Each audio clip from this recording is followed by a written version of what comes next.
got two of them, one of them wore out. Is James going to be here? No, he's not. So I decided to use this one too. Good evening. I hereby call this regular meeting of the Nacogdoches Independent School District Board of Trustees to order. Let the record show that a quorum is present, and notice of this meeting was posted in accordance with the Texas Open Meeting Act. Board members James Montoya and Callie Pitcock are unable to attend the meeting tonight.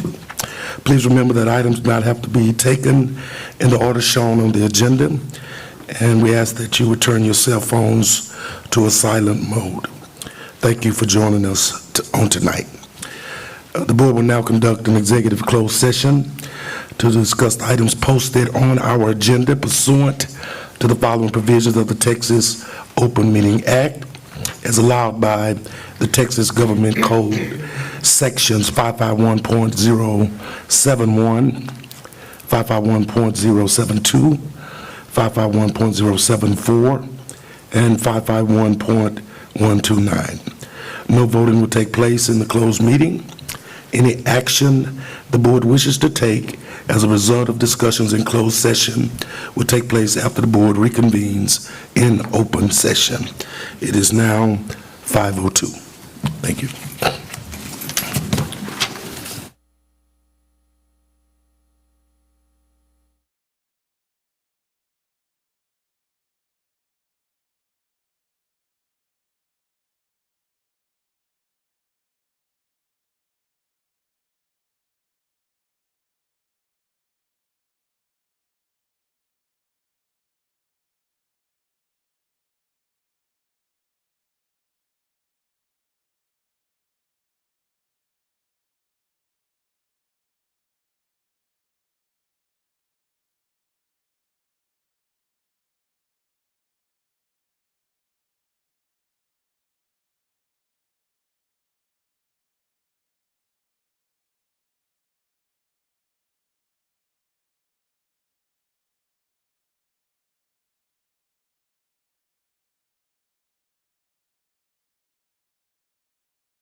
Can you hear me?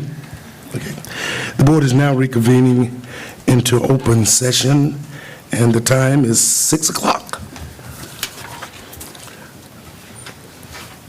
I'm going to ask Coach Fosh if he would to give the invocation tonight. Yes, sir.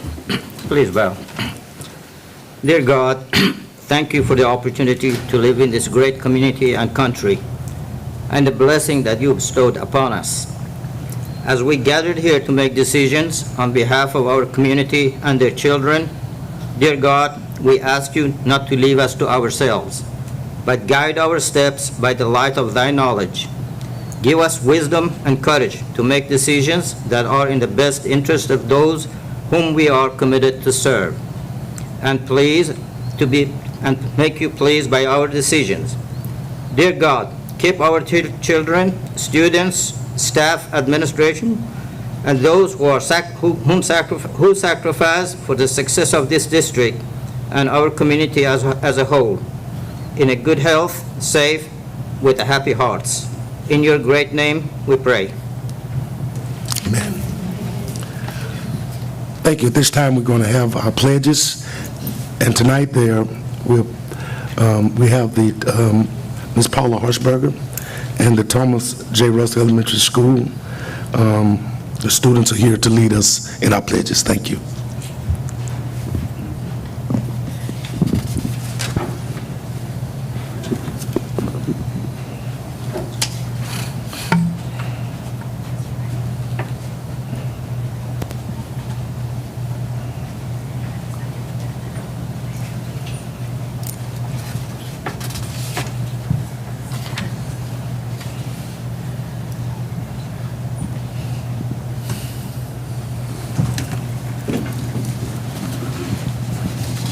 Well, before we get started, you may not want to stand yet, because we're going to tell you just a little bit about our group.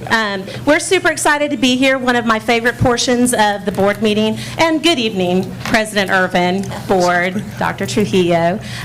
One of my favorite portions of the board meeting is always the kid portion, and so we are super excited to get this year's pledges kicked off for the school district. And at TJR, we have a house system. People say, Paula, why do you have a house system? It looks like a lot of work. Well, one of my edgy gurus says that a kid needs a crew and a cause. And so the house system provides that. The crew is the family that they enjoy being part of the house, and the cause is because they work together as a collective unit to try to do things. They do community service together. They party together. They earn points together. And the finale of the year is always to win the big house cup. And Kuleana, Cooley. It's kind of a powerhouse. They've won that for, I think, the last 16 times. So we're not going to mention that. It's anybody's game at this point. So you know we've had Fruit Basket Upset. So we normally have a house council established by this point in the year. But we have a whole new student body. And so we looked for kiddos that exemplify our house standards. And that is safety, responsibility, honesty, and respect. And so first of all, we have the House of Amon, and this is our faculty member, Pearl Tavoda. I'm the 5th grade Amon teacher, so these are my students. Hi, I'm Lori. I'm Zoe. I'm Juan. And then we have the House of Kuleana, the House of Responsibility. My name is Emily Jury. I'm the 5th grade math teacher and the head of house for Kuleana. I'm Sydney. I'm Cassandra. I'm Axel. Then we have the House of Onesto, which means honest in Italian. And my name is Ruth Cisneros, and I am the head house of Onesto, which means honest in Italian. I'm Diego. I'm Millie. I'm Caden. And then we have the House of Respect, the green house, which respetuoso, which means respectful in Spanish. My name is Tamala Taylor, and I teach ELAR, and I am a 5th grade teacher. And the greenhouse is the best house because the best house is the greenhouse. Hi, I'm Michael. All right. So before we do the pledges, they like to do their cheers. So is Mom in the house? A-double-M to the A-A-N. Is Kuleana in the house? Kuleana. Is Ernesto in the house? Who's the besto? Ernesto. And is Respetuoso in the house? R-E-S-P-E-T-U-O-S-O. Who's in the house? TJR is in the house. Will you please stand for the pledges? Nice.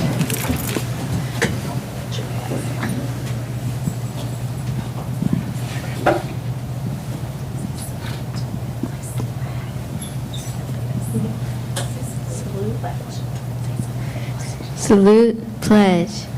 I pledge allegiance to the flag of the United States of America and to the republic for which it stands, one nation, under God, indivisible, with liberty and justice for all. Face the Texas flag. Salute, pledge. Salute, pledge. Honor the Texas flag. I pledge allegiance to thee, Texas, one state under God, One and indivisible. Thank you. Thank you, students. Thank you, Ms. Hochberger. Awesome.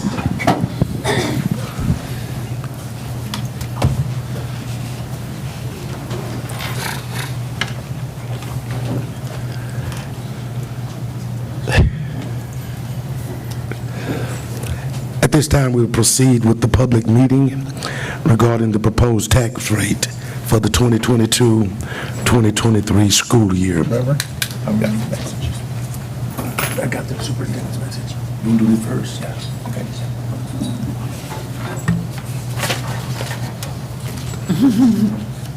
Okay. Okay, I'm sorry. We'll turn it over to Dr. Trujillo for this month's good news. Just real quick, going to share some great messages and great information from the district. McMichael Middle School held its very first pep rally. Now, this is a big deal, okay, because we've had 2 middle schools, now we're 1. And it was on Tuesday ahead of its season opener against Three Lakes Middle School from Tyler. There were great performances from McMichael Marching Band, the cheer squad, the drill team, the twirlers. While all of the fall sport teams are recognized, it's a brand new culture at our middle school students, with all our middle school students. All of those players are now on one team, and they showed a united dragon front on Tuesday. Incidentally, and I see our high school principal over there, the first high school pep rally of the year takes place tomorrow at 2:15 at NHS Gym, so we're excited to see that. Also, Nacogdoches High School junior Sasha Gotcher gained master certification status in Microsoft Office Specialist programs by earning certifications in Word, Excel, Word Expert, Excel Expert. And why, you might wonder, why is this a big deal? Well, this is the big deal. Business manager instructor Debbie Crenshaw said for the very first time in her 23 years at NHS, that a student has received the master certification. Sasha earned the certifications during a 6-week summer program that was part of a grant from Texas Education Agency that provided students an opportunity to take Business Information Management 1 and Principles Audio Video Technology. Both courses satisfy the technology requirements for graduation at NHS, and the grant provided tuition-free enrollment during the summer. So congratulations to Sasha. You may have seen this story earlier this month. While more Nacogdoches high school students, I want to make sure everybody hears this out there. This is pretty cool. This is pretty amazing. While more Nacogdoches high school students than ever are taking advanced placement exams, the percentage of students passing those tests and earning distinctions is growing at an even greater rate. In the most recent completed academic school year of 2021-2022, 188 high school students 188 NHS students took 297 AP exams, and nearly 58%, or 169 students, received a score of at least a 3, which is a passing, on a demanding exam. For comparison, in 2018, 72 students took the AP exam, and 36% received that score of at least a 3. AP exams are administered by the College Board and the organizations that oversee the SAT, a popular college admissions test. And not only are they passing the challenging exam, NHS students are receiving awards and distinctions as well. Great things are happening in the district, and great things are taking place at Nacogdoches High School. Very proud of what our teachers are doing there at the high school with our students. And finally, a reminder about the Chamber of Commerce banquet that's taking place Tuesday, September 27th.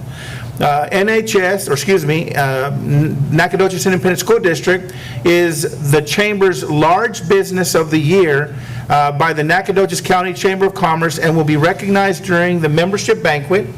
I know many of our board members will be in attendance that night, and if you haven't RSVP'd, please get with our communications department so we make sure we got a table for you, a seat with you at the table. So we're excited. And by the way, this is also the 100th celebration, right, Mr. Lineberger? I believe so. 100th, and that's why it's a packed event for that evening, celebrating 100 years and we'll be celebrating also Nacogdoches Independent School District that evening. Reverend, that is my report to the board this evening. A lot of good things. You forgot to tell us about the new addition. Oh. Congratulations, Dr. Trujillo, on your new granddaughter. Yes, thank you so much, sir. Thank you. With that, we'll move to the public comment, which is in regard to the proposed tax rate for the 2022-2023 school year. After the presentation, the board will hear comments from you, the audience. Comments will be limited to 3 minutes, and they must pertain to the budget and the tax rate presentation. Ms. Bobrick. Good evening, President Irvin, board members, Dr. Trujillo. Well, tonight is our annual public meeting on the adoption of the tax rate, but more importantly, I'm the opening act for Dr. Hill tonight. You'll understand that in a little bit. I got it. All right, so this year, we passed a budget of revenues totaling $59,799,468, with the same amount in expenditures for a balanced budget.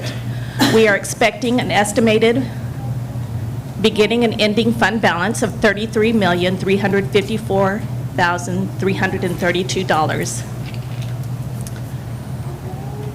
This was built on a projected ADA of 5,203.81 students and a proposed tax rate for the M&O side of 0.9507.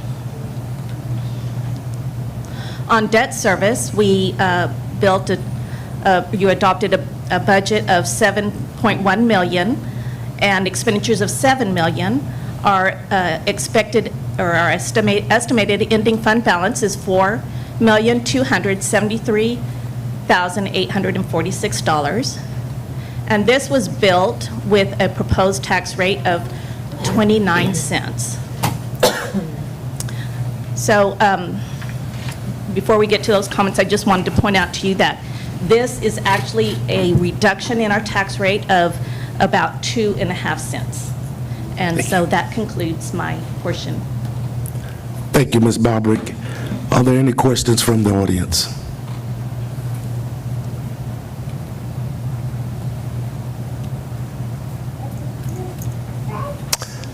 If not, thank you. We did not receive any requests to address the board as outlined for public comment, so we will move right into our consent agenda. Unless removed from the consent agenda, all items listed will be acted on with one motion. If there's a board member who wishes to discuss an item on the consent agenda separately, please indicate the agenda letter, and it will be set aside for further discussion and a separate vote. So at this time, we will hear a motion on the consent agenda.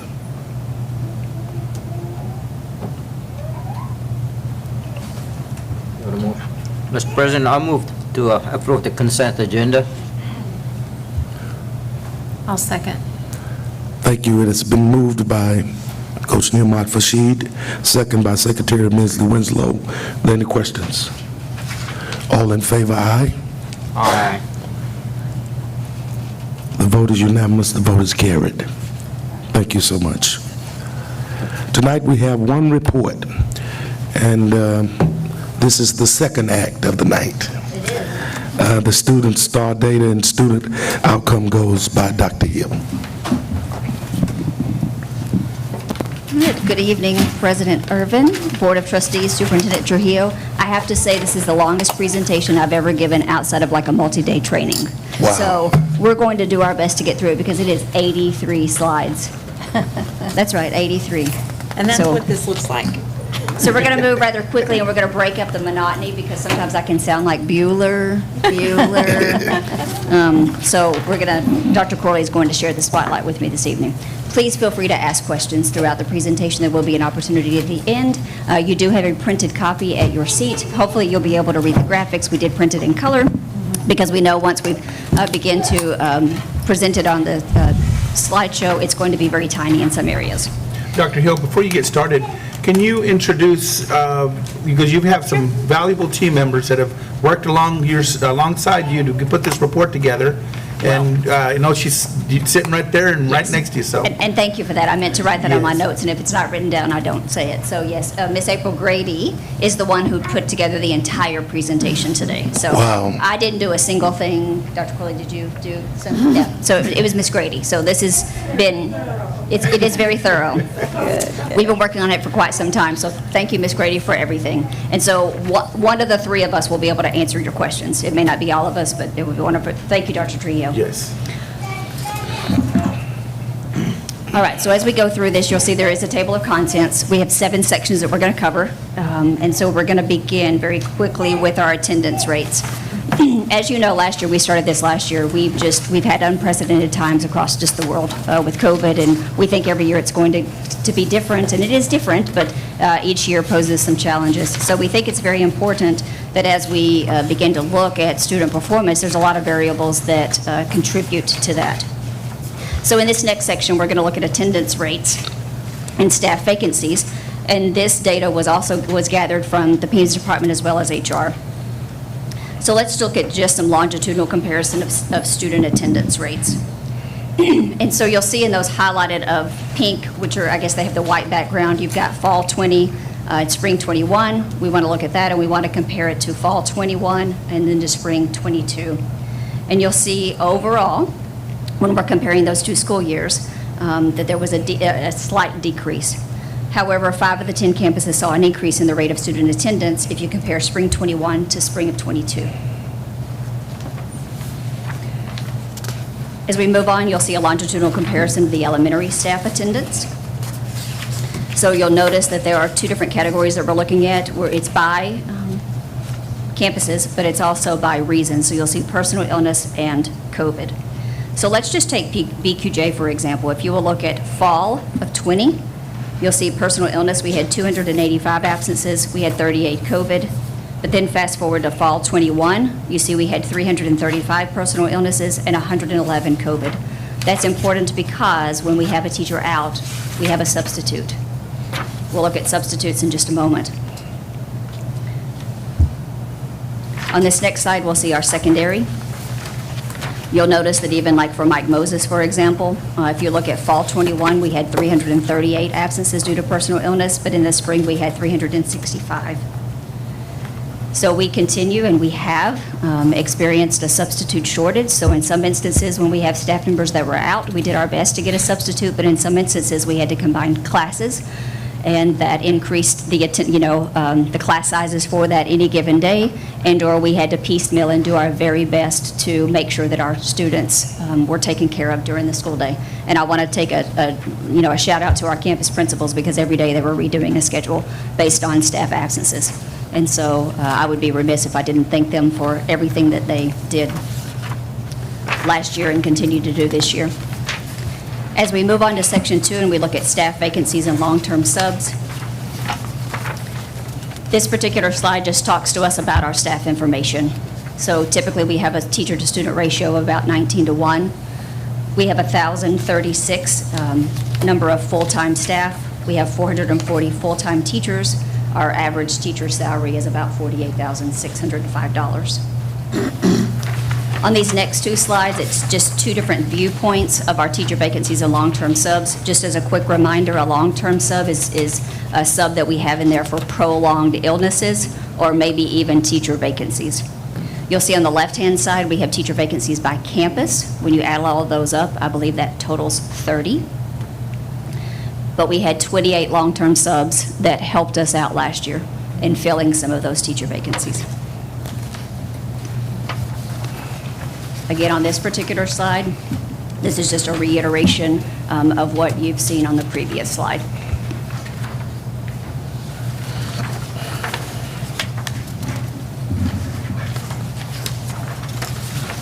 Thank you, Dr. Hill. Good evening, President Irvin, board members, Superintendent Trujillo. My portion here is going to be talking about, we're starting our data results for assessments, and I'll be covering early literacy within the next couple of slides. We have specific assessments that are given throughout the year for certain grade levels. So we have pre-K circle, M-class includes kindergarten, first and second grade. So as we look at our pre-K and M-class, we have bulleted the different types of skills that students are learning throughout these years, and that we are progress monitoring at beginning, middle, and end of year, and also providing interventions in between those times. When we look at our data sets for Circle Pre-K, our percentages on benchmark, I draw my attention to the column that's labeled EOY, end of year 22 percentage on track. There's several ways that you can look at the differences between that column, the yellow column and the white column, to determine, what gains we had from year to year.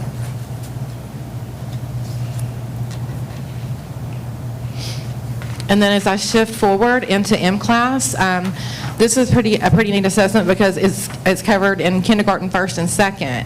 And I want to explain the color code this afternoon. There's 4 color codes on each row, and they stand for well below grade level, below grade level, on benchmark, and above benchmark. So when I'm looking at determining how our students are doing, I want to take a combination of the green and the blue. And so when I'm looking specifically at kindergarten on the composite score, that's going to be 27% on 21-22 beginning of year. But at end of year 21-22, we had increased by 12 points to 39%. On first grade, we had the same format again. And I would like to point out that we had a 23-point gain at end of year as compared to the BOY for 21-22. And again, I'm looking at that composite score because that includes all the different segments of the assessment. First grade continued with the additional components of testing. And we see we're able to have this visual representation showing our students making those gains from beginning of year to end of year. And then finally, second grade, we have the same testing components, but again, we're looking at that composite score there at the top. In 2021, the composite score resulted in a 6-point gain at end of year as compared to beginning of year 21-22 composite scores that resulted in a 1-point gain. And then the last slide of this section is continued from second grade as it breaks down those specific components that comprise the composite score.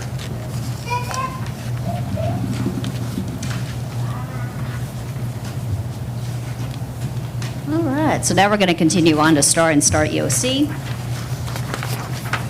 So just some brief narrative that we might want to look at that all students, well, one thing to remember is going into this school year, all students will be assessed online. So you'll see at the bottom of this that BQJ, NHS, and MCAS administered STAR and EOC fully online this year. So they gave their students a jump start on what all students are going to encounter this next school year. So as we see at the top bullet, we have 3 through 8 STAR showed across the board improvements with significant gains in reading. So kudos to us for reading. EOC results, there were 3 tests that showed progress in the meets grade level performance category, and those were Algebra 1, Biology, and U.S. History. 2 tests didn't show a negative impact from COVID, however, they stayed pretty consistent, and that's E1 and E2, and we'll do a deeper dive as we continue on through the slide deck. Our accountability packages data differently in that students and subjects that generate the data for accountability is different. Remember that these are all students when we're looking at some of this data, the all students category. I want to remind the public as well as the board, any of this data is available for public viewing. If you were to go to the texasschools.gov as shown on the slide, if you're out and you want to know where can I see some of this data, you may want to take a quick snapshot of this for future reference. This next slide, we're comparing ourselves on the left to performance in for the state. These particular slides show all grade levels and all subjects. You'll notice that there are 3 different bar lines on here, or line graphs, if you will. They each represent the approaches, the meets, and the masters. Those are the 3 performance categories.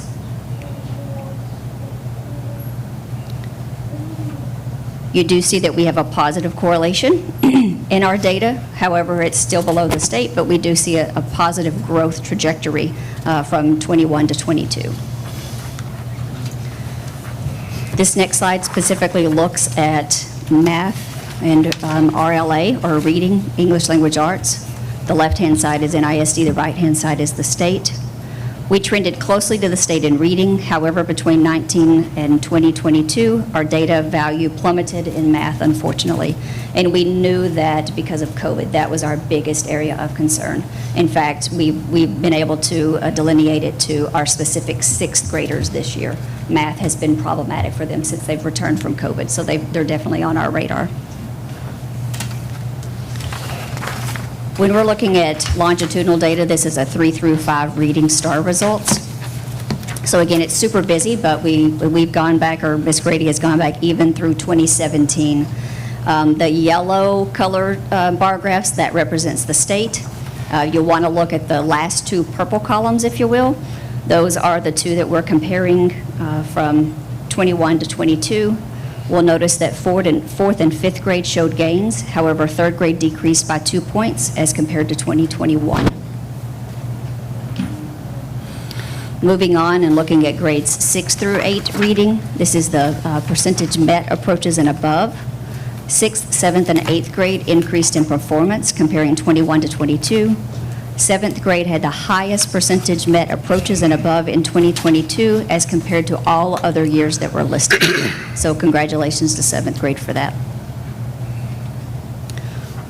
Moving on to math, specifically looking at 3rd through 5th grade math. 3rd grade saw no change comparing 21 to 22. 4th and 5th grades both showed increases. When we go on to our middle school math grade levels, 6 through 8 on the next slide, you have 6th, 7th, and 8th grade math resulted in decreases as compared to the previous year. So for example, in 6th grade, we went from 59 to a 52. 7th grade, 53 to a 51. This next slide shows us science for 5th grade and 8th grade. 5th grade science increased approximately 2 points. While 8th grade decreased approximately 2 points. This next slide is split, meaning social studies is on the left, 8th grade, and then 8th grade algebra is on the right. 8th grade social studies decreased about 4% or 4 points as compared to 2021. However, was higher in 2022 as compared to even like going back to 2017 and 2018. 8th grade algebra 1 decreased in 22. And was also slightly lower than the state average.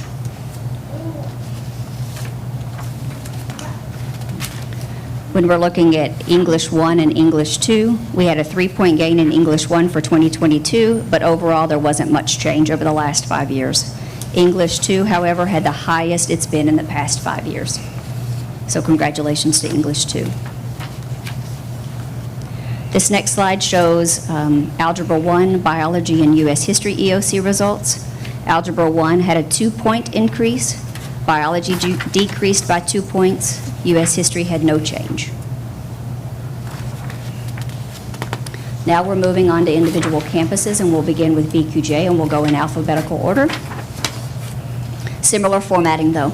Still looking at the last two purples, the kind of the yellow color or gold color is the state bar graphs. So we have huge gains in performance for 4th and 5th grade reading. You'll notice those. 4th grade, for example, went from 41 to 62%. 5th grade reading was 53 to 67, I believe is what that says. Looking at BQJ longitudinal mathematics, also gains in 4th and 5th grade math, you'll see. I believe it's about 24 points in 4th grade, as well as 7 points increase in 5th grade. When we're looking at 5th grade science, it was unfortunately at an all-time low, as you can see. We're going to move on to Carpenter. Again, same format. So all 3 grade levels show increase in performance. 3rd grade in 22 was the highest it's been in 5 years. Congratulations, 3rd grade. Looking at Carpenter 3rd through 5th grade math, we had, again, huge gains in 4th and 5th grade math here. We had a 17-point increase in 4th grade math, 16-point increase in 5th grade. However, there was a 10-point decrease in 3rd grade. Looking at 5th grade science, we have an increase from 22 to 36%. Fredonia, 3 through 5 reading. Increases can be seen in 4th and 5th grades, comparing 21 performance to, of course, school year 22. When we're looking at mathematics for grades 3 through 5, we have increases in 3rd and 4th grade math results, and Fredonia outperformed the state this year also in 4th grade math. So well done. 5th grade decreased by 2.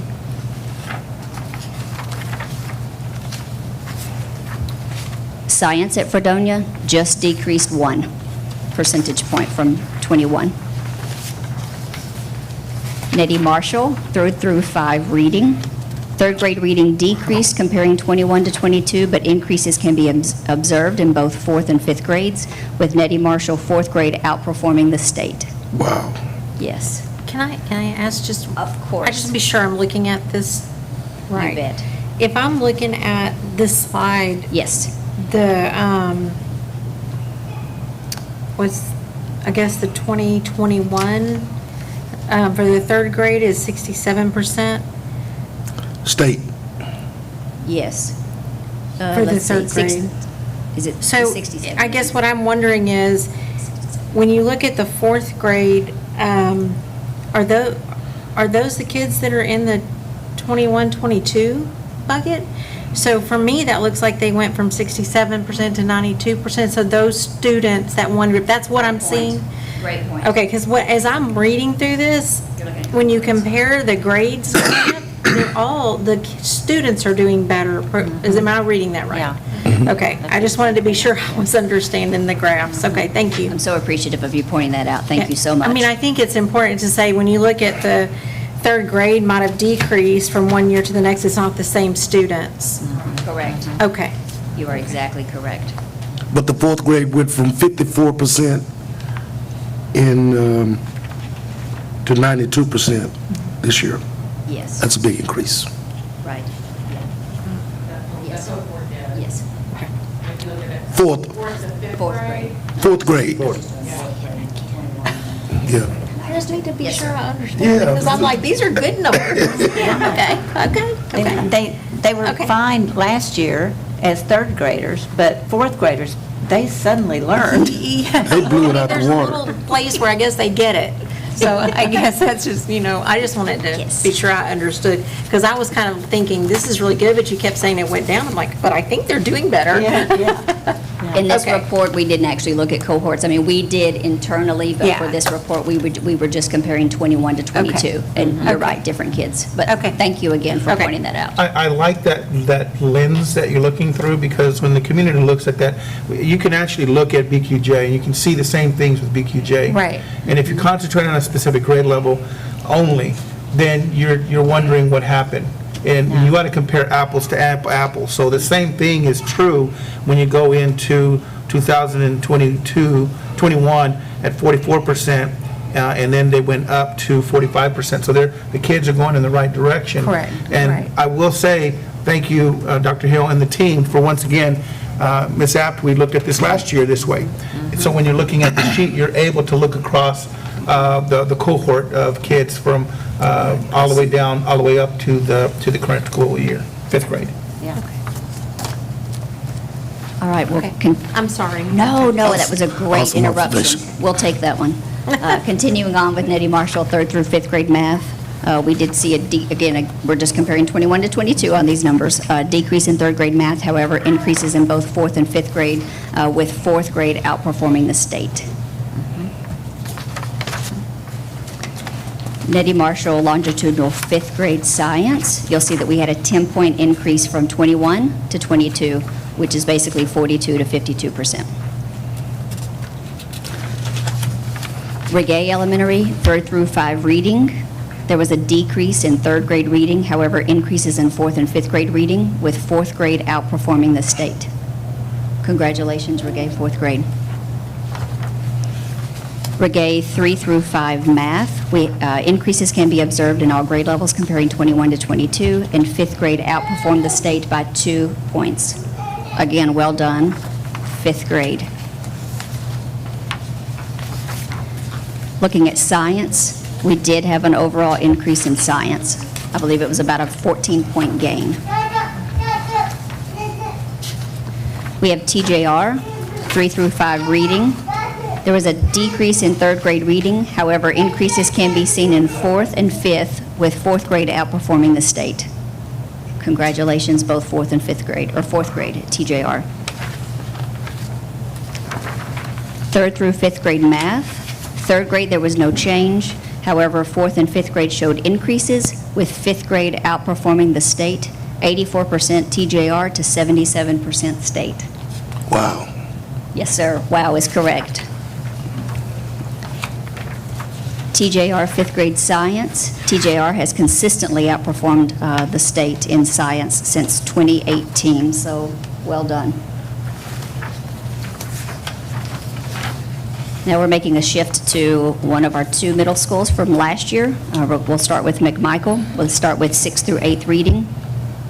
6th, 7th, and 8th grade saw increases in the percentage met approaches and above performance category as compared to 2021. 7th grade had the highest percentage of students meeting approaches and above in 22 as compared to other years listed. Math is on the next page. 6th grade math decreased about 2 points, comparing 21 to 22, while 7th and 8th grade showed a slight improvement.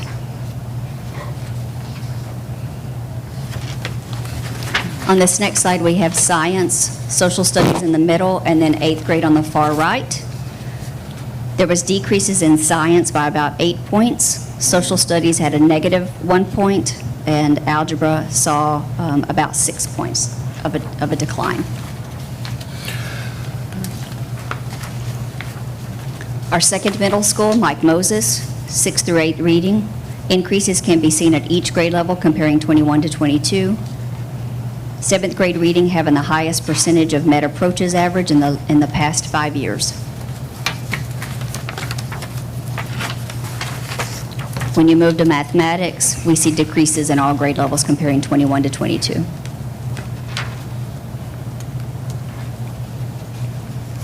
Again, we have the 3 different subjects listed on this next one. Science is on the far left, social studies in the middle, 8th grade on the far, algebra 1 on the far right. In science, there's been a consistent upward trend since 2017, and Mike Moses has outperformed the state for the past 2 years. Social studies was trending upward, however, we can observe a decrease in performance this year for the first time in 4 years. And algebra percentage dipped below the state for the first time in 5 years. Moving on to NHS, this is looking at specifically English 1 and English 2 end of course results. There's very little change that's been made in E1. I'm going to call it E1 performance between 2017 and 2022. However, in E2, at 63% met approaches and above in spring is higher than any other year that's listed. When we're looking at algebra, biology, and U.S. history, there's not really much significant change can be seen in these 3 areas when you're comparing 21 to 22. There's anywhere between a 1 and 2 point difference. We're looking at Margie Chumley. When we get to Margie Chumley, we have to consider the denominator and the number of testers and whether they were first-time test takers or retesters. Plus, Margie Chumley is held to a different standard because they're an alternative education program, so they're almost graded on a curve, if you will. I'm going to use layman's term because that's what I need. It's a little more of a curve, but still important nonetheless. For English 1, for example, we had 12 total tested that scored about 18%. We had 11 of those were retesters, and then 1 of those was a first-time test taker. For example, in English 2, we had 7 that were retested. 1 out of 6 of those met approaches. Continuing on, looking at the algebra, biology, and U.S. history EOC for Margie Chumley. For example, in Algebra 1, there were 9 retesters, 22% approach because 2 out of 9 met approaches. Biology, we had 6 students that were considered retesters, 17% approaches. It was 1 out of 5.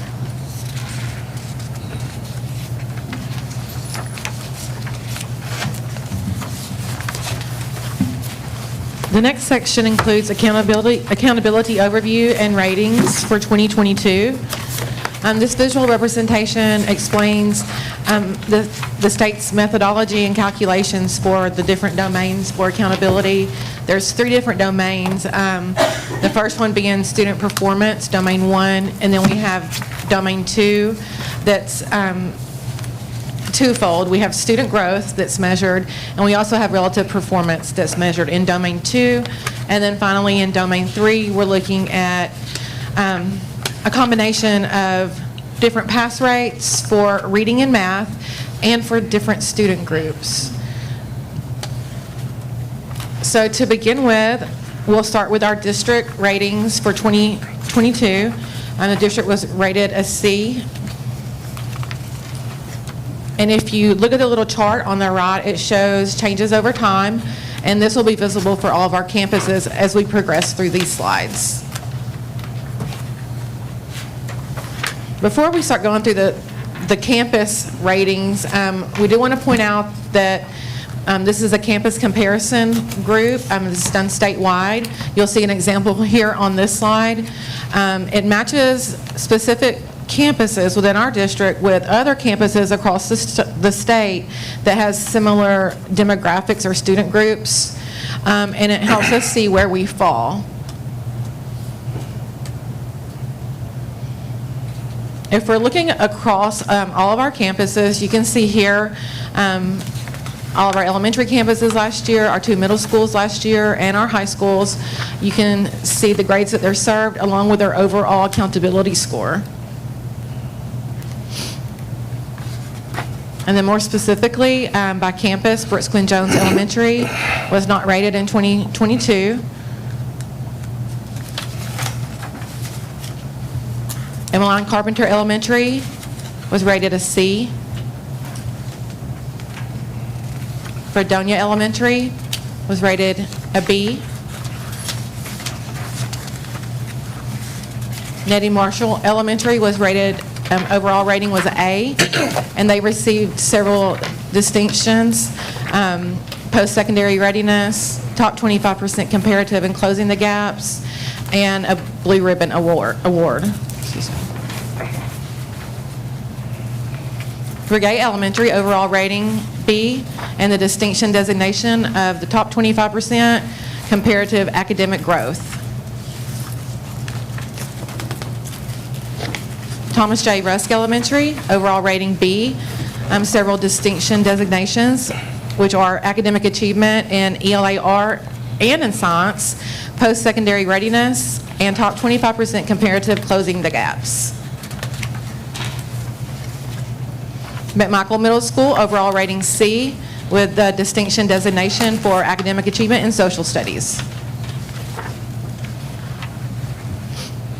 Mike Moses Middle School, overall rating C, with a distinction designation in academic achievement in science. Nacogdoches High School, overall rating of C, with 2 distinction designations for academic achievement in science and social studies. And then Margie Tumley Academy for Success, overall rating of B.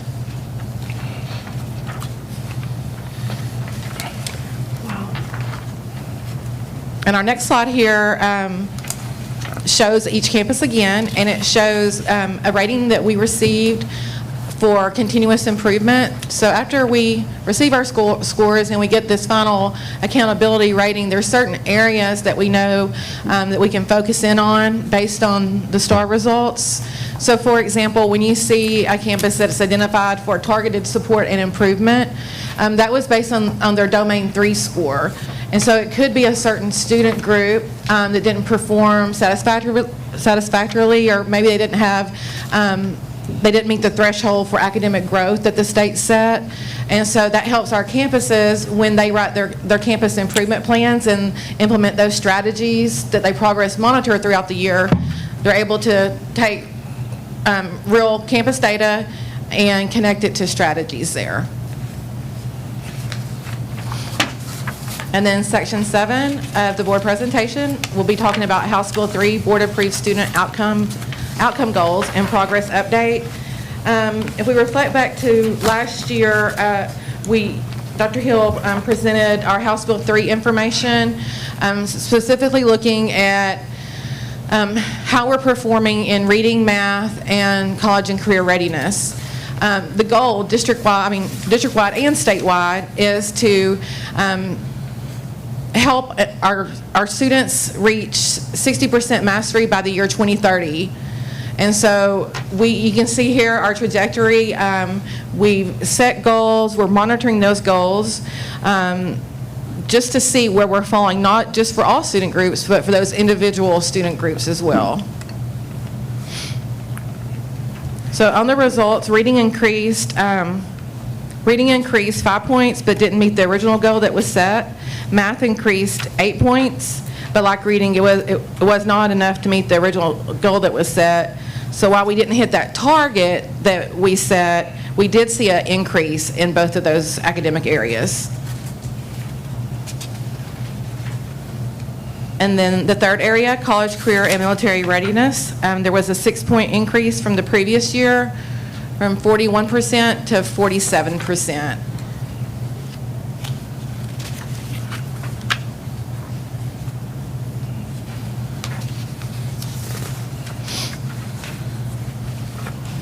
And then this slide is informative because it shows how our district performed, and it compares it with how the state's performing. And I want to highlight the college credit, I want to highlight the earned credits and industry-based certifications, because if you look in on that row, we were just super close to the state average there. The district was at 22%, and the state average was at 19%. So, yeah, I know we're going to keep seeing those gains with our career and technology education, and as we help students prepare for their future with post-secondary choices. Well,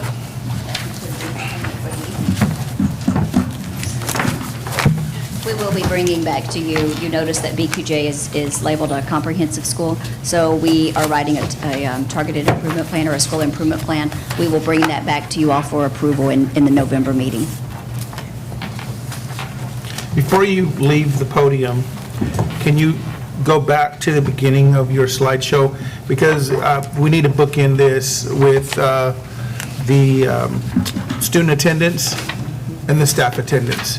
It's a great place to start from the very beginning, give you the story of what we created and what the data was, but then go back and look at that data, because you get to see that data a little bit differently and appreciate the performance and the work that our principals have done. And I'm going to highlight our principals with this, because they had to navigate this. As a building principal, when a teacher's not showing up, it was that building principal navigating that, figuring out how am I going to cover this classroom. So when you look at the high school, and what they're doing, over 700 absences when you look at the very end of the report.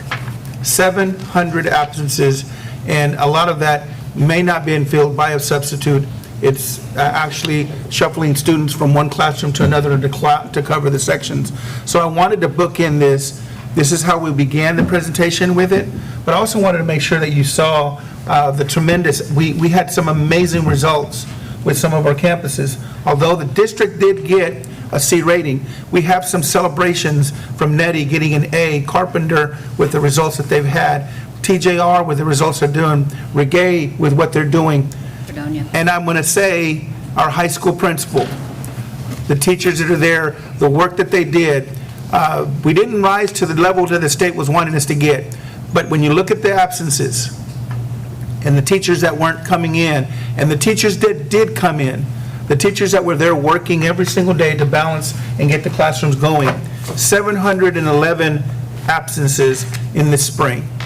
And that's astronomical, but then you also look at the students. So it's good. I'm not coming up with any excuses. There's no excuses for anything that we're doing, but I want to make sure the reality is during this time, what did it look like?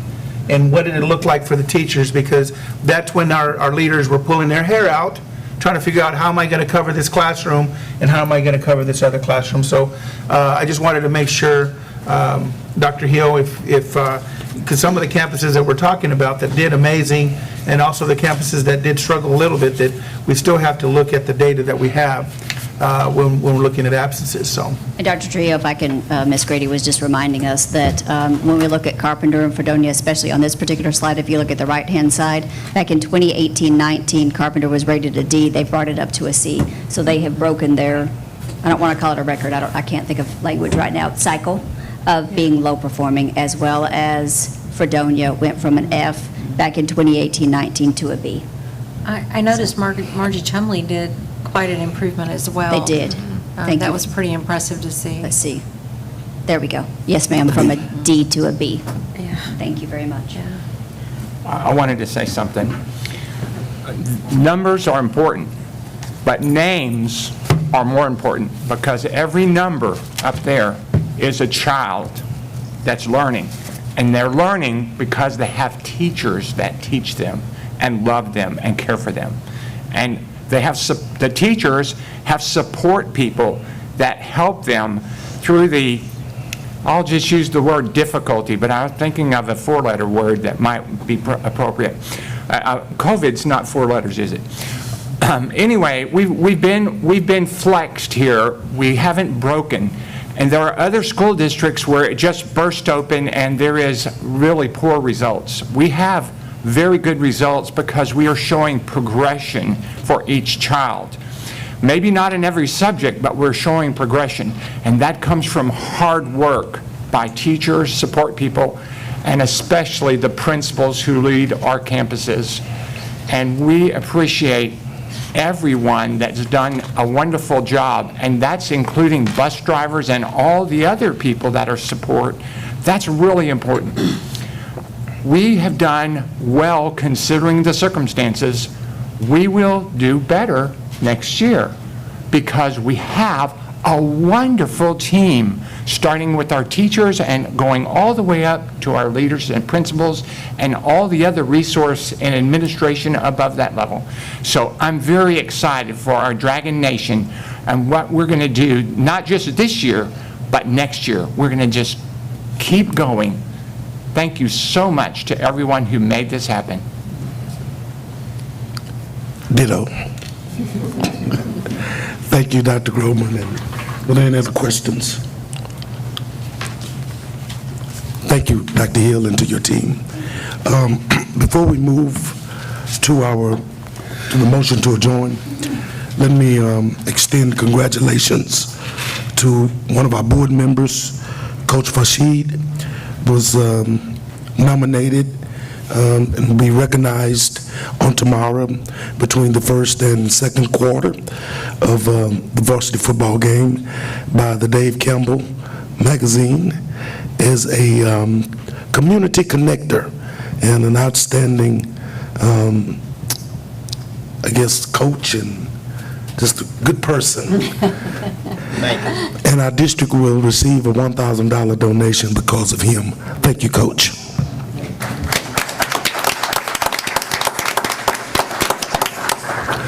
With that being said, the chair will entertain a motion to adjourn. I move that we adjourn. I second. Moved in second. All in favor, aye? Aye. This meeting is adjourned.